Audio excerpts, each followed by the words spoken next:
bienvenue à Saint-Pétersbourg, joyau impérial de la Russie, ville-palais fondée par Pierre le Grand en 1703.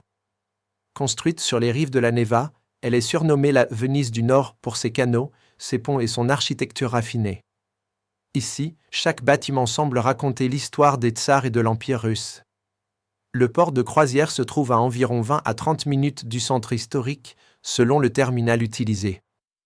La plupart des visiteurs accèdent à la ville via une excursion organisée, indispensable pour entrer en Russie sans visa, à condition que la visite soit encadrée par un guide agréé.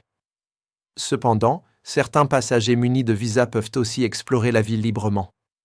Saint-Pétersbourg offre une richesse culturelle inégalée, musées fabuleux, palais fastueux, cathédrale à coupole dorée, théâtre légendaire, c'est un musée à ciel ouvert. Le patrimoine artistique, l'héritage impérial et la grandeur architecturale en font une escale unique. Je m'appelle Marcus et je vous fais découvrir les 10 meilleures excursions à faire depuis votre navire, que vous optiez pour une visite en groupe ou, si possible, en liberté. Une chose est sûre, Saint-Pétersbourg laissera une empreinte durable dans votre mémoire. Préparez-vous à un voyage au cœur de l'élégance impériale et de la culture russe. Première excursion, le musée de l'Ermitage. L'un des plus grands musées d'art du monde, installé dans l'ancien palais d'hiver des Tsars. Plus de 3 millions d'œuvres, dont des chefs-d'œuvre de Léonard de Vinci, Rembrandt, Michel-Ange, Monet. Réservation obligatoire avec guide autorisé dans le cadre d'un circuit sans visa. Deuxième excursion, cathédrale Saint-Sauveur sur le sang versé. Église à l'architecture spectaculaire, couverte de mosaïques, construite sur le lieu de l'assassinat du tsar Alexandre II. Ces bulbes colorés en font l'un des symboles de la ville.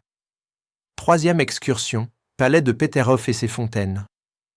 Surnommé le Versailles russe, ce palais est célèbre pour ses jardins à la française et ses cascades monumentales. Accessible en hydroglisseur depuis la ville, 45 minutes, ou en car avec excursion organisée. Quatrième excursion, forteresse Pierre et Paul. Lieu de fondation de la ville en 1703, cette forteresse abrite la cathédrale Pierre et Paul, nécropole des Romanov. Vue magnifique sur la Neva. Idéal à combiner avec une promenade sur la rive nord. Cinquième excursion, cathédrale Saint-Isaac. L'une des plus vastes d'Europe, avec sa coupole dorée et ses colonnes de granit. Possibilité de monter au sommet pour un panorama sur toute la ville. Entrée souvent incluse dans les circuits organisés. Sixième excursion, croisière sur les canaux. Embarqué pour une promenade romantique sur la Neva et les petits canaux. Pont Vouvran, palais illuminé, façade baroque. Croisière disponible de jour comme de nuit, selon programme. Septième excursion, palais Catherine à Tsarskoïe Selo.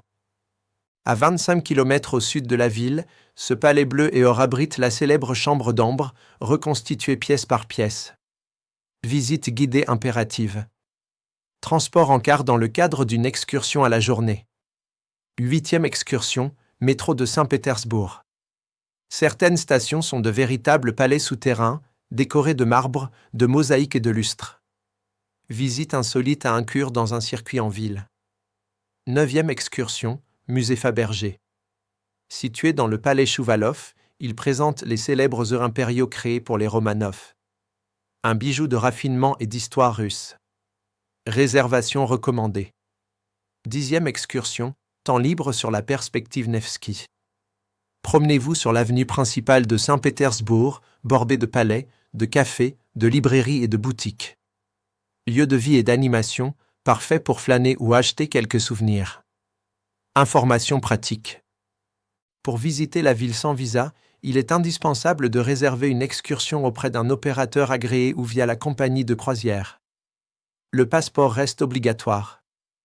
Les excursions autorisées offrent un programme très complet, avec guide francophone dans de nombreux cas. La monnaie locale est le rouble russe.